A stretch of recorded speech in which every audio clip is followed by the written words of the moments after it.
एक शिशु का जन्म हुआ। वहीं से परिवार को जन्म लेने के कारण उस बच्चे का नाम बिरसा रखा गया। किसे पता था कि एक दिन यह बालक जंगलों में रहने वाले समाज को उनके गौरव की याद दिलाने वाला बिरसा मुंडा बनेगा।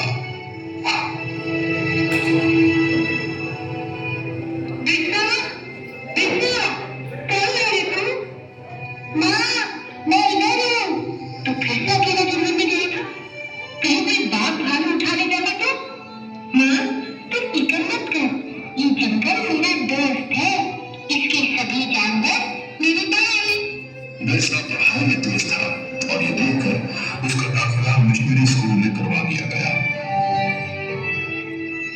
लेकिन वहां पढ़ने के लिए उसको जबरन धर्म परिवर्तन करना पड़ा।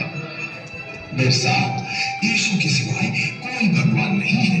बिरसा, ईसाई धर्म का पालन करने से ही तुम्हारा उद्धार होगा, वरना बाकी वनवासियों की तरह जाहिल के जाहिल रह जाओगे। जैसे जैसे बिरसा बड़ा होने लगा, वो अंग्रेजों के अत्याचारों से परिचित हुआ और समझ गया कि अंग्रेज उनसे उनके जंगल छीनना चाहते हैं और ईसाई पादरियां जंगल में रहने वाले सभी हिंदुओं को ईसाई बनाना चाहते हैं। आपको हमारी मदद करनी होगी ताकि हम जबरन सभी आदिवासियों को ईसाई बना सकें। ये सब देख बिरसा ने ईसाई धर्म को त्याग दिया। हम आदिकाल से इन जंगलों में बात करते आए। ये जंगल हमारे हैं। धर्म परिवर्तित करके अंग्रेज हमसे हमारे जंगल नहीं छीन सकते। भाइयों, अंग्रेजों के सामने मत झुको, आत्मसम्मान के लिए खड़े हो। बिरसा के अनुयायी गांव-गांव में जाकर बिरसा की इस शिक्षा का प्रचार करने लगे। इसके कहने से वनवासियों ने अंग्रेजों को लगाम देना बंद कर दिया।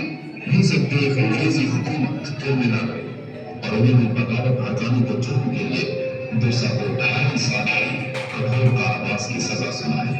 लेकिन बिरसा का आंदोलन अब रुकने वाला नहीं था। न वनवासियों ने लगाम दिया, न बेकारी की।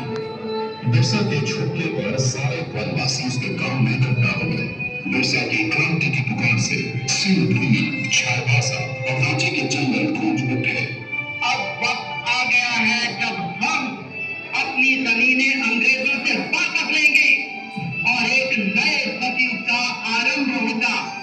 हम इस धरती के पुत्र हैं और यहाँ हमारा राज होगा। बिरसा गांव-गांव घूमकर अंग्रेजों के खिलाफ मोर्चा बढ़ाने लगा। बिरसा के अनुयायी तीर कमान से लड़कर अंग्रेजों के जंगलों पर भारत करने लगे। वो जंगल से आते और अंग्रेजों को मारकर गायब हो जाते। जिस तरह बिरसा हम पर और हमारे ठिकानों पे हमला कर रहा है, ऐसे तो ईसाई धर्म का यहाँ अंत ही हो जाएगा। बिरसा वनवासियों को ईसाई बनने नहीं देगा।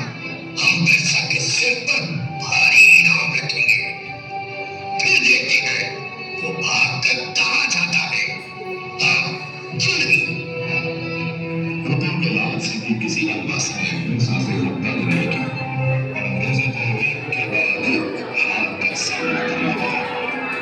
एक बार जंगल में खाना बनाने को ढूंढने से अंग्रेजों को बिरसा के ठिकानों का पता चला। सभी वनवासी सरदार बिरसा से मिलकर पकड़े गए और उन्हें सूत कारागार में डाल दिया गया। बिरसा की कमर और पैरों में लोहे की बेड़ियां डाल उसे छोटी सी कोठरी में बंद कर दिया गया। अंग्रेजों ने उसके खाने में आर्सेनिक नाम का जहर डालकर उसे मरवा डाला और दुनिया को ये बताया कि वो हैजे से मर गया। मात्र 25 वर्ष की आयु में बिरसा अपने धर्म और देश की रक्षा के लिए शहीद हो गया। 25 साल में इतना कुछ करने वाला कोई आम इंसान नहीं हो सकता और यही कारण है कि बिरसा मुंडा